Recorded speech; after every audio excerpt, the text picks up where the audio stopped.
Linda Hirsch, and this is EdCast, a program created and produced by educators for everyone interested in education.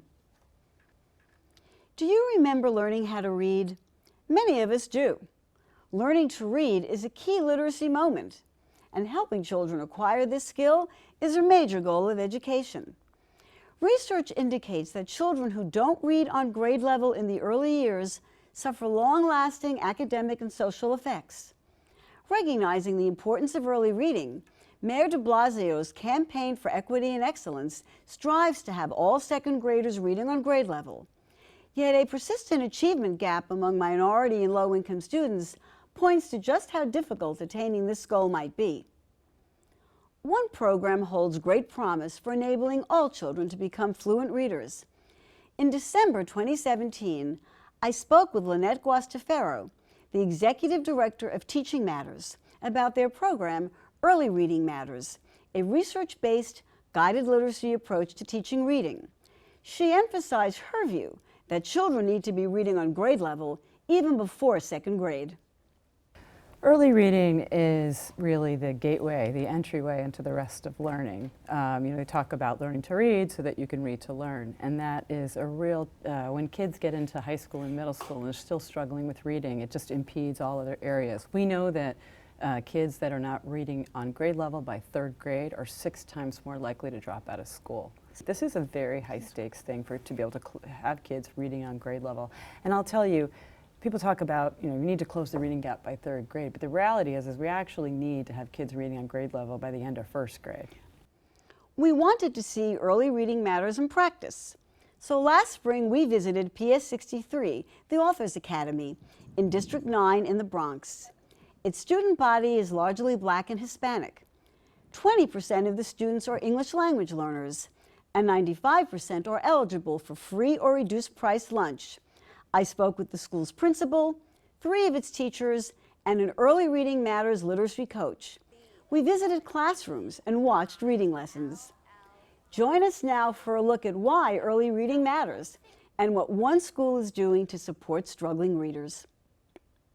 First grade teacher Jessica Schwenk underscored Lynette Farrow's view on the earlier critical period for developing reading skills. It's critical to read on grade level by the end of first grade. First grade, moving from kindergarten into first grade, that's where the students are learning their foundational skills. They're learning how to decode, they're learning how to break apart words, they're learning how to put words together, they're learning how to figure out what new words mean in context, and those are skills that they're going to have to carry on once they leave first grade. They're going to use those foundational skills all the way through grade school. So if they don't have a strong hold on those skills early, then that tends to have kids fall behind. Getting children to read on grade level by first grade has challenges that begin early. Kindergarten teacher Danielle Gentile described the difficulties in teaching kindergartners the skills they need to be ready for first grade.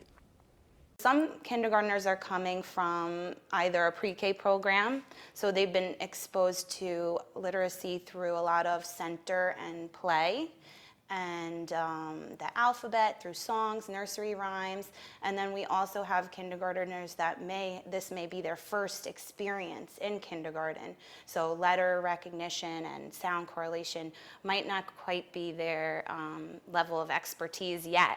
So we have just a wide range of different levels that we'd have to teach into.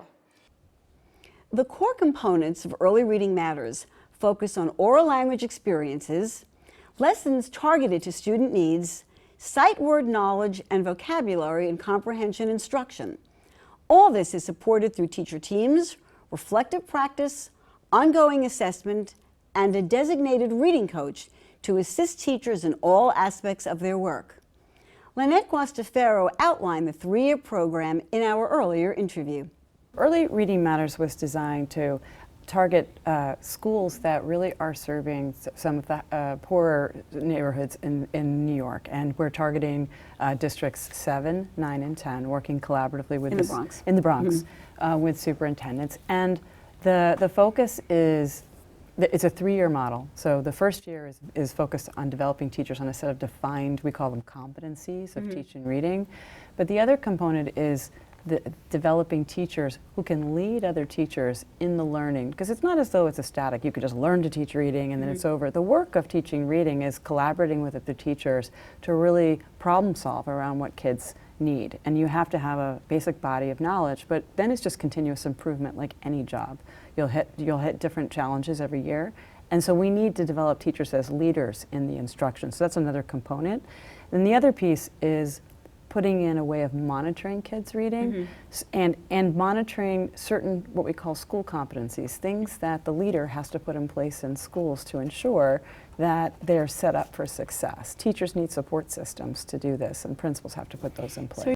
PS 63 principal Ray Diaz-Lens explained his enthusiasm for this collaboration with Early Reading Matters. The reason why we were so eager and we responded to the grant so rapidly is because we really know our strengths and weaknesses as a school community, and we wanted to capitalize on those areas that we needed to further improve. We noticed that many of our children in K and 1 lack the phonemic awareness, which is a component that the previous literacy program did not offer the students. We had to do it separate from the reading block. So Early Reading Matters incorporates that along with the shared reading and shared writing, which were components that really fortifying our program. Guided literacy is a key component of the Early Reading Matters approach. Reading coach Michelle Macchia offered views on the demands of teaching reading, and Jessica Schwenk described the strengths of the program's guided literacy model. How difficult is it to be an effective reading teacher? It's challenging. What makes it challenging? It has so many moving parts to it. Okay, so any teacher who is doing it well should be exhausted by the end of the day, because we talk about a balanced literacy framework, and our program helps teachers do a lot of different things, but one thing is really understand what those different components of that balanced literacy framework is, what those components are. And so they have to know that, but they also have to manage it. And one of the things that we emphasize heavily in our program is guided literacy. So we want teachers to be able to work with students in small groups. And while they're working with a small group, though, there are things that the rest of the students who are not working with the teacher have to do. And those things are targeted, and they're based on, as Ms. Galicchio mentioned, what the teacher has found out about what kids know and can do based on the reading behaviors tool. So there's just a lot to it. Early Reading Matters, the way that guided literacy is set up that you saw a little bit of today is actually different from what we used to do. This is my third year teaching here, so this is the first year that Early Reading Matters has been here. And the way that they structured their guided literacy is that there's all the different components of reading. There's sight word review, there's vocabulary review, then there's actual reading where the teachers are coming in and asking prompting questions, and some of those questioning has come right from the Early Reading Matters program, how to prompt students without actually giving them the answer, kind of leading them towards the strategies we want them to use. Then there's also guided writing incorporated and comprehension, so all the different facets of literacy instruction is incorporated in that guided literacy session. There's also a read aloud component and an interactive writing component, and all three of those come together to provide rich literacy instruction. The more words children can read automatically without having to stop and decode, the more fluent their reading will be. First grade teacher Roseanne Galicchio described how children are taught to develop a strong sight word vocabulary. With Early Reading Matters, we have sight words. So sight words are for students to identify as well as spell. Before we begin day one of a lesson, we have a sight word review, and there are 3 sight words. And with those 3 sight words, each child receives a dry erase board. And I tell them the word, they write down the word, spelling it correctly, and then they erase it and we move on to the next word. So with their building up the capacity in their minds of a sight word bank, so that this way they will know that sight word in a snap. First of all, students don't realize they're having fun while they're learning the sight words. Love hands-on dry erase board, love the hands-on erasers, love being able to have like that independency of recognizing that they do know sight words or they do know more words than they realize.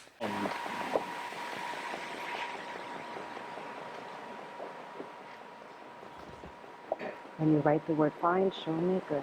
Erase, erase, erase, erase. Good job. Okay, the next sight word I want you to write is wanted.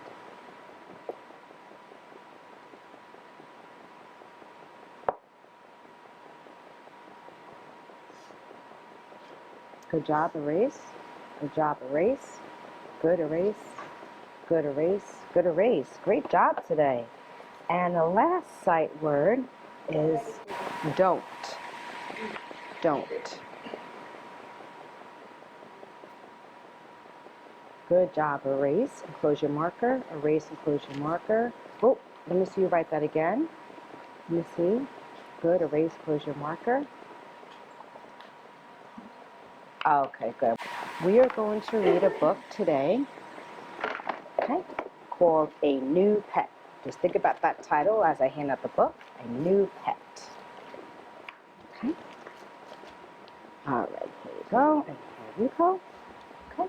Okay, so this book, this fiction book, is about a boy, okay, who goes to the store, and he's looking for a new pet.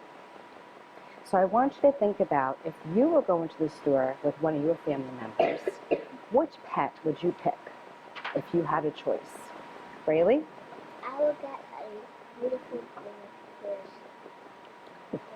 I will get a little puppy. Exciting. Jalen? Good, Jalen. Joelle? Okay, just take a quick guess. Okay, that would be okay, hamster. Christopher? Guinea pig. Ooh, guinea pig. Okay. And the word I want you to find is Saturday. What letter does Saturday begin with? Good. What sound does the S make? Good. Everyone put their finger on Saturday. Great job. Good. Okay, the next new vocabulary word would be on page 12. Okay. And that would be the word smelly. So what letter does smelly begin with? S. What sound does S make? Good job. Okay, let me see. Good. You found the word smelly quick. Good job. Good job. Good. Okay, readers, you're doing great today. So I think we're ready to begin our reading. Okay, so I want you to begin reading. Read inside your minds. And I'm going to read with Christopher first. Okay. What do we do when we're done reading? Okay, readers, go ahead, begin.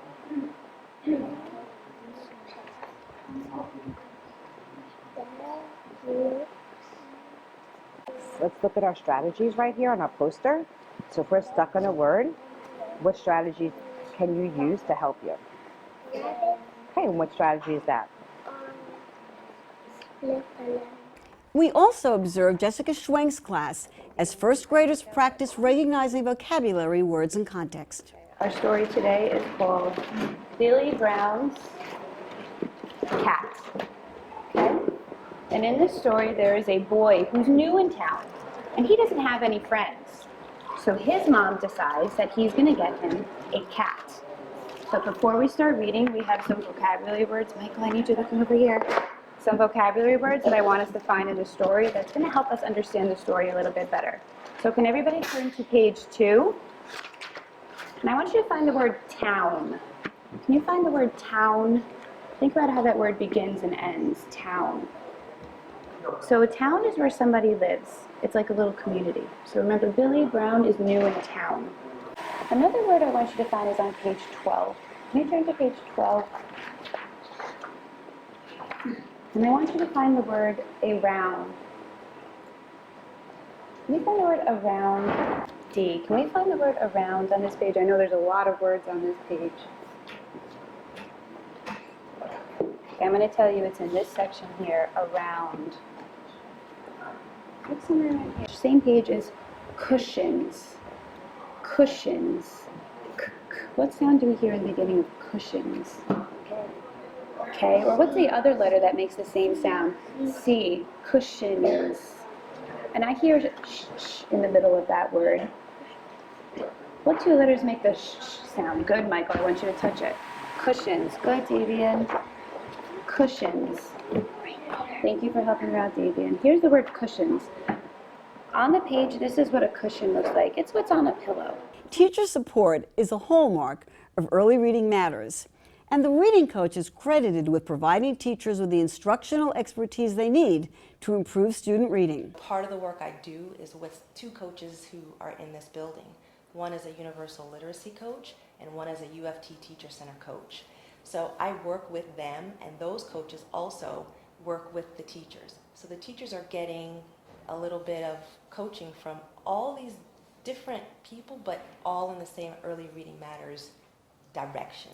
Working with our coach has been extremely helpful, especially because I'm the first grade leader. You know, our Early Reading Matters coach comes in, she sits with us during planning.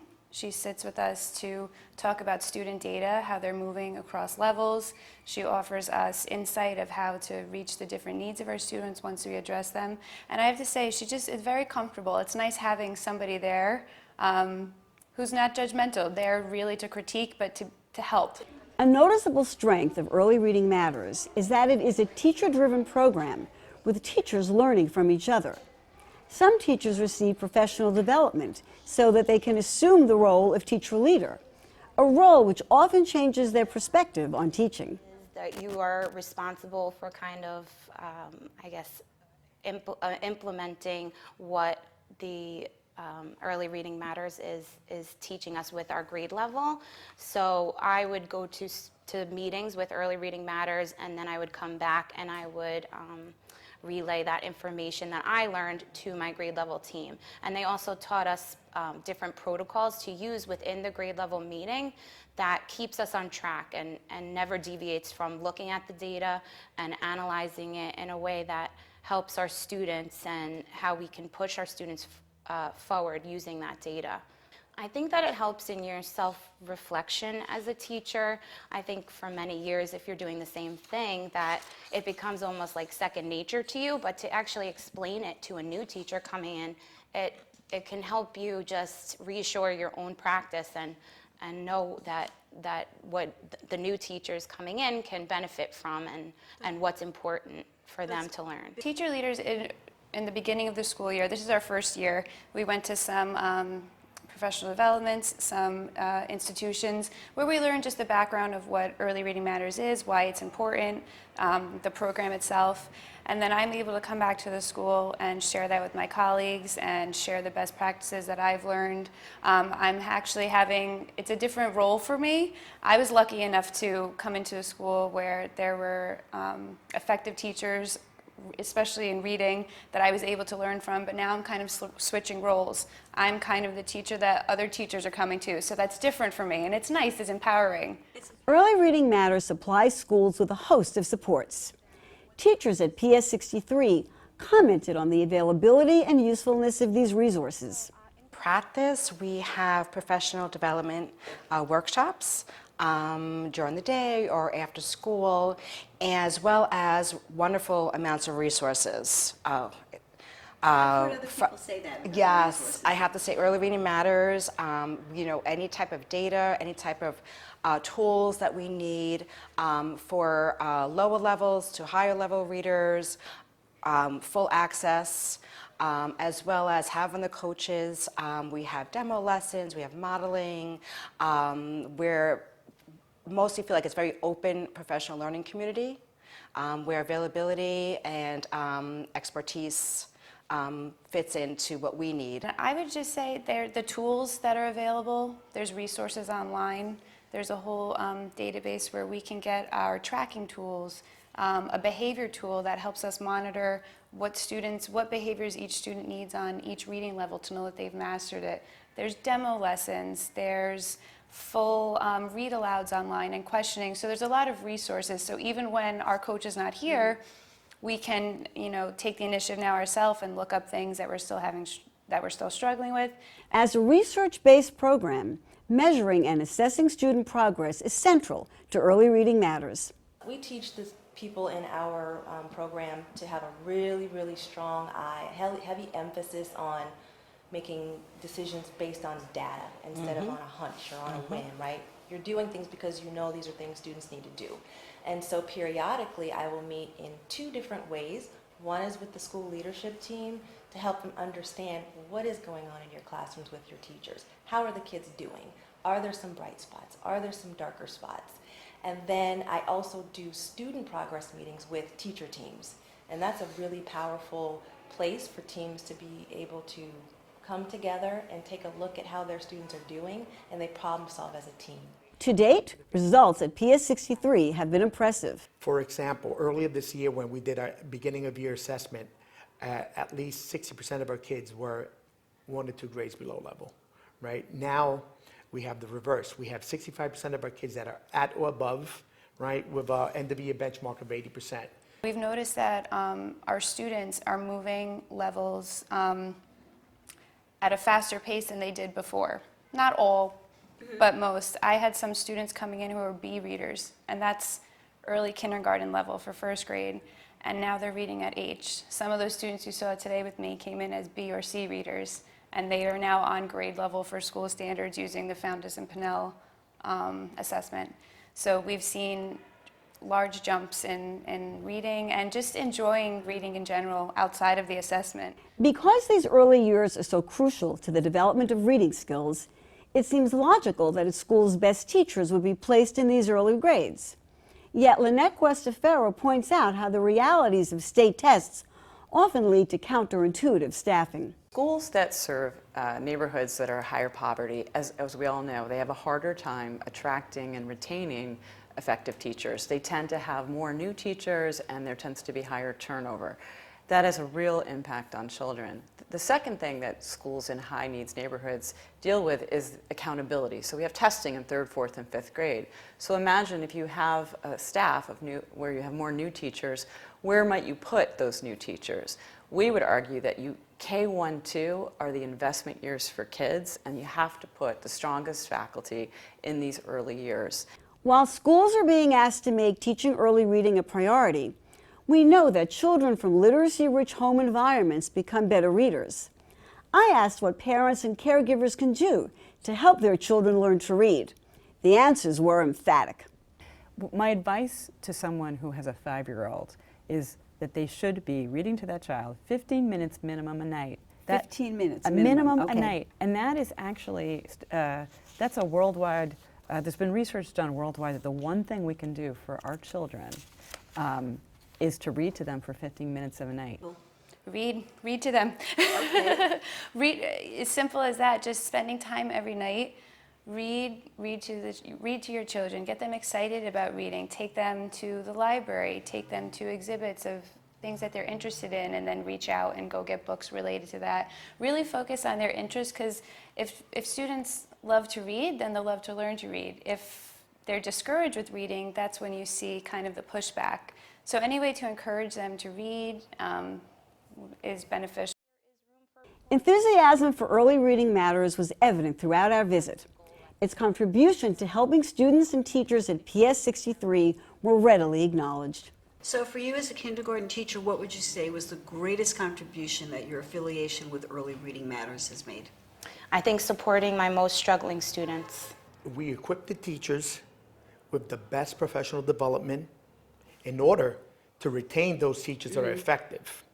In preparing these teachers with strong practices, not only do you retain those teachers from moving to the suburbs, but you also provide our students with the most recent, right, and up-to-date teaching practices. It's this idea of knowing that we're developing leaders, teacher leaders, so that when this program comes to an end, because it's only a 3-year initiative, that they can carry this work on their own without me. We know that children access reading in different ways.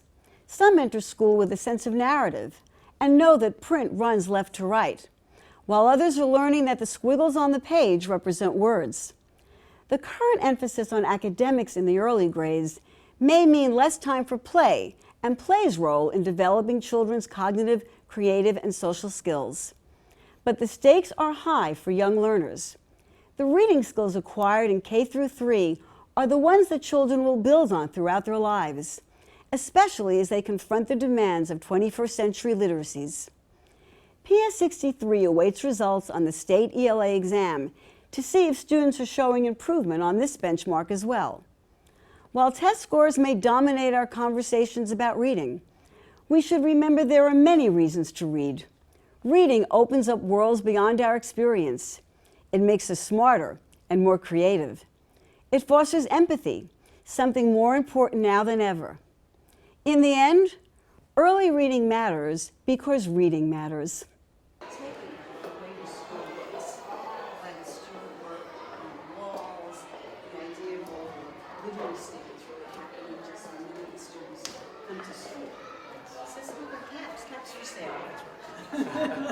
Wishy-washy over there. Look at that. This is really beautiful.